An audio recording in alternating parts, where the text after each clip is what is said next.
let me thank Kamlesh ma'am for this because I have been working on non-invasive techniques.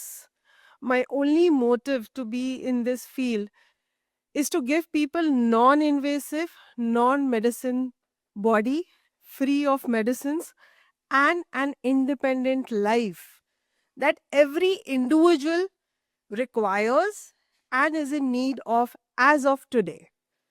Because हम सब medicine से इतने भर चुके हैं, केमिकल से इतने भर चुके हैं, कि हमें यही नहीं मालूम कि हमारा जो दुश्मन है वो बाहर से आ रहा है कि अंदर से आ रहा है। तो आज जो मेरा प्रेज़ेंटेशन है ये इसी बेसिस पे, इसी केस के ऊपर है एंड मैम का जो विश्वास था न्यूरोथेरेपी पर, उसी विश्वास के साथ I did this case because since this patient is a cancer survivor. वैसे तो मेरे क्लिनिक में बहुत सारे नॉन इन्वेसिव टेक्निक्स भी अवेलेबल है और थेरेपी भी अवेलेबल है, बट मैंने इनको जब देखा तो I thought of only using neurotherapy for this patient who is a 63-year old cancer survivor, a real very difficult case from a Kokila Bain hospital. 25 years से बॉम्बे हॉस्पिटल, कोकिला बेन हॉस्पिटल से वो treatment ले रहे हैं for various reasons. Uterus remove हो चुका है because of cancer, axillary node of the right arm and breast because of the cancer. Patient has lost the hope because pain levels ही इतना था कि ये समझ ही नहीं आ रहा था कि ये कैंसर की वजह से है, ये विटामिन्स या कैल्शियम की कमी की वजह से है, या ये रूमेटॉइड आर्थराइटिस की वजह से है, जिसके लिए वो ऑलरेडी मेडिसिन्स ले रहे थे and doctors were managing her quite well, लेकिन पेन की कंडीशन और जो अदर डिटोरेशन थी वो कभी कम नहीं हुई। आपने अक्सर देखा होगा लोग विटामिन डी और कैल्शियम की दवाई और सप्लीमेंट्स खाते रहते हैं, लेकिन आज तक मैंने किसी को नहीं देखा कि वो सप्लीमेंट्स ने उनके फंक्शनैलिटी लेवल को इम्प्रूव किया है। सो जितनी भी टेक्निक्स हम इस्तेमाल करते हैं या बॉडी के ऑर्गन्स को स्टिमुलेट करते हैं, I just want to say one thing over here कि न्यूरोथेरेपी से and obviously there is acupuncture also, but neurotherapy से हम डायरेक्ट ऑर्गन स्टिमुलेशन करते हैं। डायरेक्ट ऑर्गन, इसमें कितनी ऐसी चीजें हैं, हमारे पास सिर्फ कुल 12 ऑर्गन है जो एक्चुअल काम करते हैं, 5 मेन ऑर्गन्स है। उसी मेन ऑर्गन्स को मद्देनजर रखते हुए मैंने ये केस किया है and thanks to ma'am and thanks to the science behind it that has really made it successful, and that lady is having the hope of living to whatever life she has, whether she has 70 years or 80 years, क्योंकि already body के इतने parts remove हो चुके हैं कि you never know कि next removal क्या होवे। ये लेडी जब क्लिनिक में आई थी, इसके हाथ और पैर पे पूरी डिफॉर्मिटीज है क्योंकि रूमेटॉइड आर्थराइटिस है 25 सालों से, सो डिफॉर्मिटीज बहुत सारी थी। इनको लगा कि कायरोप्रैक्टर या फिजियोथेरेपी से ये डिफॉर्मिटी कट कट करके सीधी कर देंगे, उंगलियां सारी ऐसी है और ऐसे हो सकता है, ये मिराकल हो सकता है क्योंकि यूट्यूब ये मिराकल्स दिखा रहा है आजकल, लेकिन वास्तव में हम सब जानते हैं, हम सब पेशेंट्स ट्रीट करते हैं कि this is not factual, right, way beyond facts. तो जब उन्होंने कहा, मैंने उनको स्माइल देके कहा कि आपने ये कहाँ देखा, तो उन्होंने बहुत सारे डॉक्टर्स के बहुत अच्छे अच्छे नाम लिए। मैंने कहा अच्छा आप उनके पास क्यों नहीं गई? कहने लगी एक सेशन का 10,000 है। आई सेड ओ लवली, तो एक सेशन में हो जाता था? से नहीं, उन्होंने कहा एक सेशन में तो नहीं होगा, कम से कम भी आपको 10-20 सेशन लगेंगे। तो मैडम मैं इतना पैसा तो खर्चा नहीं करना चाहती हूँ, लेकिन मरने से पहले ठीक होना चाहती हूँ। ये जो उनका वर्ड्स था कि मुझे मरने से पहले ठीक होना है, ये मुझे बहुत ज़्यादा आश्चर्यजनक लगा क्योंकि उस लेडी ने 25 इयर्स ऑफ आर्थराइटिस तो था ही, इतने सारे ऑपरेशंस हो चुके थे, बट ऑब्वियस जब हम कैंसर सर्वाइवर होते हैं तो डॉक्टर्स का ये मानना है हर साल चेकअप होना होता है, 6 मंथ्स में या 1 ईयर में you do a regular checkup. And breast cancer में ये हो जाता है, आप इतना हॉलो महसूस करते हो कि वो पार्ट एकदम सेंसरी हो जाता है, you can't even touch that part. अब जब पैप टेस्ट या कोई टेस्ट होता है, it is the most painful test from ever any other test you do it, okay. So when she told all the history I was like okay doctor. वो जब आए तो उनको चले भी नहीं जा रहा था क्योंकि उनके पैरों में ना नोड्यूल्स आ चुके थे, गांठें आ चुकी थी, ब्लिस्टर्स थे जिसे हम छाले कहते हैं, एंड पैरों के बीच में फंगल इन्फेक्शन बोलो, इन्फेक्शन बोलो। वो अपने रेगुलर डॉक्टर के पास जा चुके थे। रेगुलर डॉक्टर ने उनको ऑपरेशन का ही बोला था क्योंकि कैंसर सर्वाइवल है, चांसेस है कि वो उसी की गांठें हों। लेकिन वो सर्जरी से ऑलरेडी इतने थक चुके थे कि अब उनको चाहे कुछ भी हो बॉडी को काटना नहीं था। तो सबसे पहले तो हमने ये सोचा कि उनको खड़े कैसे किया जाए क्योंकि चलना फिरना ही मुश्किल था। और उनकी एक दूसरी दिक्कत ये थी कि जैसे ही बारिश या मौसम में नमी होवे, ये पेशेंट अंधेरे में बेड पर रहती थी। उसकी पूरी बॉडी एक सनफ्लावर की तरह होती थी, सिकुड़ जाती थी। She can't get up also and go to the washroom without support. ये कंडीशन उनकी बारिश में होती थी। इतनी सारी कंडीशंस को लेकर हमने ये केस लिया है, and this case has been very special also because just for the part of survival कि मरने से पहले एक बार ठीक होना है, ये बात इनको कहाँ से कहाँ लेकर आई है आज। So yes, thanks to ma'am and उनका जो भरोसा है न्यूरोथेरेपी पे, मैंने उन्हीं के भरोसे ये सीखा उनसे, and I took this forward क्योंकि since I believe in non surgical and non medical treatment. So आप देख सकते हो कि पेशेंट की हिस्ट्री तो वाकई में काफ़ी दर्दनाक रही है ओवर द लाइफ, एंड जो वो कंसर्न लेकर आई थी वो तो और ही हॉरिबल था। पूरी बॉडी सूजी हुई थी। अगर मैं न्यूरोथेरेपी के लैंग्वेज में कहूँ तो पैन में गैस आई, gas, everything was very painful. Pain की क्षमता यानी कि जो पेन हम सहते हैं वो इतनी ज्यादा बढ़ गई थी कि यही पता नहीं चल रहा था वो वाकई में पेन है, गैस है, इडीमा है, क्या है। उन्हें खुद को ही नहीं समझ आ रहा था, ऐसा उनकी बॉडी हो चुकी थी। Digestion and belching was horrible. पानी तो वो पी नहीं सकती थी क्योंकि वो सेंसेशन ही नहीं था उनमें, एंड ऐसे बहुत सारी चीजें थी जो वो कर नहीं पा रही थी। आई थिंक मैं बोलूंगी तो पूरा दिन चला जाएगा and that will not end, so I will cut it short and make it के what we did just to improve her on her condition. बैठना नीचे वो तो पॉसिबिलिटी ही नहीं में था। तो ये सारी कंडीशंस को, रूमेटॉइड आर्थराइटिस को मद्देनजर रखते हुए सबसे पहले जो मैंने सोचा इनके ऊपर काम करना, आई स्टार्टेड विद लंग्स।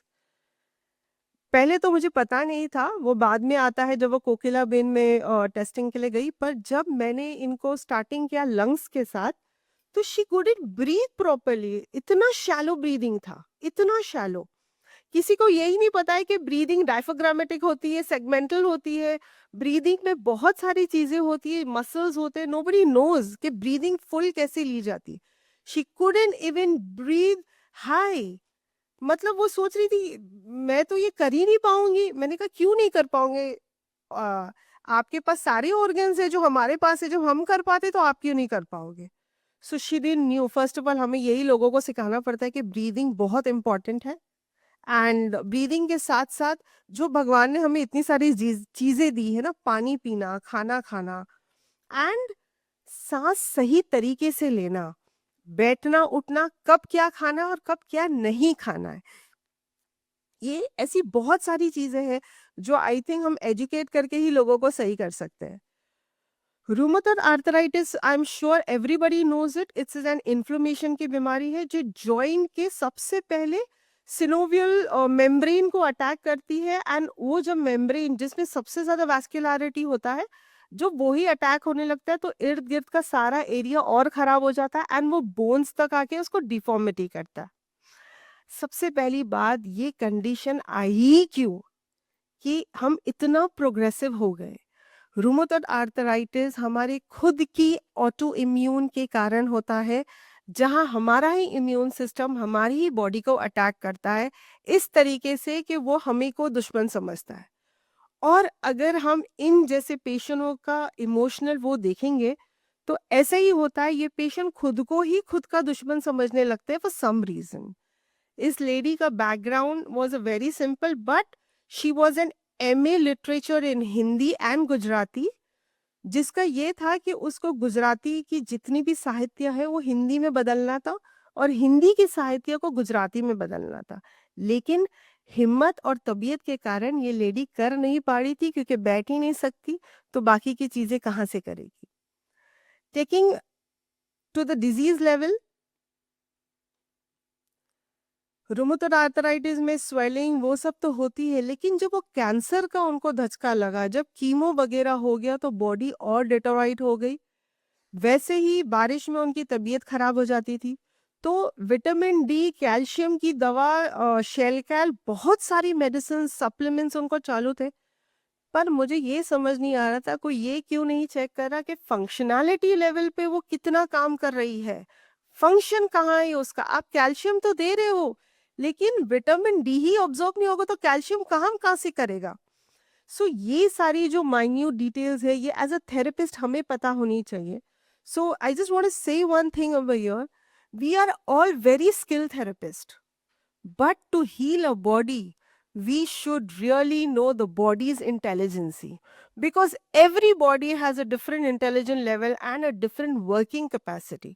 आज मेरे पास जो स्ट्रांग है शायद वो आपके पास नहीं हो, और आपके पास जो ऑर्गन स्ट्रांग है शायद वो मेरे पास नहीं हो। सो एज अ थेरेपिस्ट ये हमारे पर निर्भर करता है कि हम उसको कैसे डायग्नोस करके आगे लेके चले। सो रुमेटॉइड आर्थराइटिस के बहुत सारे रीजंस हो सकते हैं, बट मुझे इस लेडी के फैक्टर में लगा lot of deficiencies in food pattern, पानी ही नहीं पीते, विटामिन डी की ही कमी है, इन्फ्लेमेशन इतना हाई है, तो how things are going to move on. 10 साल से कोकिला बीन की रिपोर्ट्स मेरे पास इधर 2023, 24, 25 की रिपोर्ट्स है।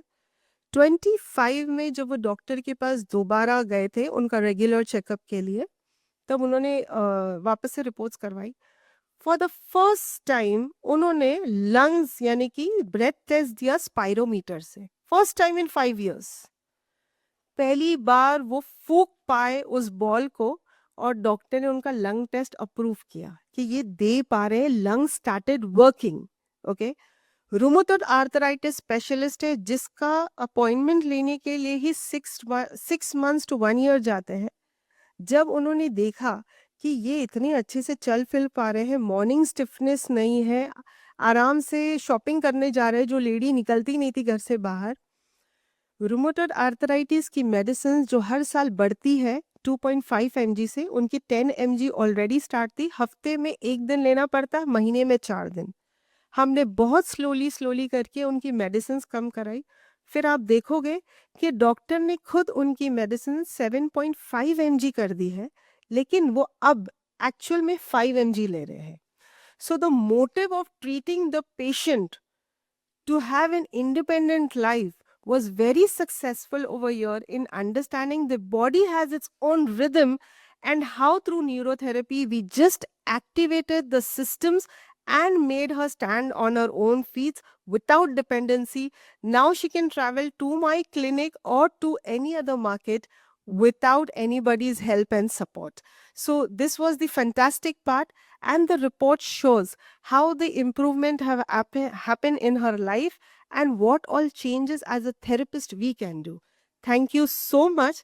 If anybody has any questions, the treatment, I would just here say that we took 94 sessions to treat her. For the nodules and for rheumatoid arthritis alone, we took 65 sessions. The overall logic for the neurotherapy treatment was to work on the inflammation, autoimmune, where thymus and spleen was not given at all. I didn't touch these two organs. To balance the body, acid and alkaline, her body was too acidic because she was blenching all the time. And blench का जो वो sound था वो इतना बुरा था, अगर बच्चा होवे तो डर जावे. And every time we gave the lungs treatment to her, she started blenching very badly. So that is the way we try to develop her lungs pattern. Digestion and bone matrix were given to her.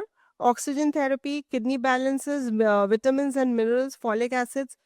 These were all the formulas, very simple formulas I used, not much. And yes, one point which works wonders in this case, I have done that. I told her to take sun bath because vitamin D wasn't there. Breathing exercises were the must for her. I changed food pattern to understand कि कौन सा खाना, वो fruits नहीं खा पाती थी, watermelon नहीं खा पाती थी, मैंगोज नहीं खा पाती थी। स्लोली एंड स्लोली, वाटरमेलन हमने उनको दिया ही नहीं, but mangoes yes, because mango is the only fruit which has almost all the vitamins and minerals and the blood making capacity for the body, so we tried to give her that also. Water intake तो हमने खुद clinic में ही increase करवाया। हम उनको clinic में ही बिठा के 1 लीटर पानी पिलाते थे आस्ते आस्ते थेरेपी के बीच में। And that's the way you can see her, the improvement, the way we worked on her every levels. I just want to show मेरा ऊपर दिया है। 1 second, hold on. ये जो हम उसकी जख्म का वो, सॉरी, हम उनके जख्म का नहीं ले पाए क्योंकि जख्म ब्रेस्ट के पास होता था, पेट के पास एंड कुछ गुप्त जगहों पे होता था, where we couldn't take the videos and everything. But ये जो आप नोड्यूल्स देखेंगे और जो ब्लिस्टर्स आप देखेंगे ना, वो ब्लिस्टर्स वगैरह पूरे उसके सब चले गए हैं। I think I have got another presentation where we showed on how every aspect like musculoskeletal levels, skin issues, respiratory disorders and overall metabolism rate पे हमने काम करके उसके differentiations किए हैं। That's okay. मेरा ऊपर दिया है। A68 आर्थराइटिस था मुझे, और मेरे राइट साइड के पैर के अंगूठों में बहुत बड़ी गांठ हो गई थी, और मेरे पैर भी टेढ़े हैं। तो मैं उसके लिए आई थी यहाँ पे। और बाद में धीरे धीरे धीरे सबसे बड़ी बात ये हुई कि मेरा दर्द कम हुआ, तो मैं मेंटल लेवल पे भी थोड़ी मजबूत होती। पहले मुझे हर चीज से डर लगता था, ऐसे लगता था जैसे बस अभी जिंदगी में कुछ बचा नहीं है, और अभी लगता है मैं लड़ लूँ। आप आर्थराइटिस की दवा कितने दिन से खा रहे हो? 20 साल से। 20 साल से। तो हर मौसम में आपको आर्थराइटिस के ऊपर कोई ऐसा कोई ज्यादा प्रभाव पड़ता? मुझे स्वेलिंग हो जाती थी कमर में, फिर थाइज में, सब जगह बहुत ज्यादा पेन होता था, पीठ पे। तो आपने अभी ये प्रक्रिया कराई हीलिंग जर्नी क्लिनिक में, तो अब आपको कैसा रहा ये? अभी 20 साल में मुझे बिल्कुल भी वो पेन नहीं आया जो बादल गिरते ही जो आता था। इतनी ज्यादा बारिश हुई फिर भी मुझे वो पेन बिल्कुल नहीं। आप अपने डेली रूटीन और आप बिस्तर पर से जब नहीं उठ पाते थे, आपको हेल्प लगती थी किसी के उठने की, तो अब वो भी अब वो है कि ऐसा कुछ? नहीं नहीं नहीं, अभी इंडिपेंडेंटली उठती हूँ, चलती हूँ, फिरती हूँ, घर का सब काम कर सकती। that's okay. आपको यहाँ पे कोई ड्रग्स दी गई थी या कैसी थेरेपी की गई थी? बेसिकली आपसे कोई इंजेक्शन दिया, कोई दवाई दी, क्या नहीं नहीं, कुछ भी दवाई तो नहीं दी है। जो की है वो पशीन की और मैनुअल जो थेरेपी दी वही दी। सबसे बड़ी बात मैं आपको ये बता सकती हूँ, ये थेरेपी के बाद फिजिकली जो चेंजेस हुए वो हुए, पर सच्ची में बताऊँ तो जो चेंजेस हुए मेंटली हुए। इस थेरेपी में आपको कोई चीज, आप तो जानते हो कि ये सिर्फ और सिर्फ न्यूरोथेरेपी से आपको इतना सारा बदलाव आया है आपके मेंटल एस्पेक्ट में, आपके फिजिकल एस्पेक्ट में। तो आप चाहोगे कि ऐसी थेरेपीज लोगों में हम जागरूक करें, और किस तरह से जागरूक करें? वही मुझे तो लगता है mouth to mouth. I think I'll end this session now over here and thank you so much.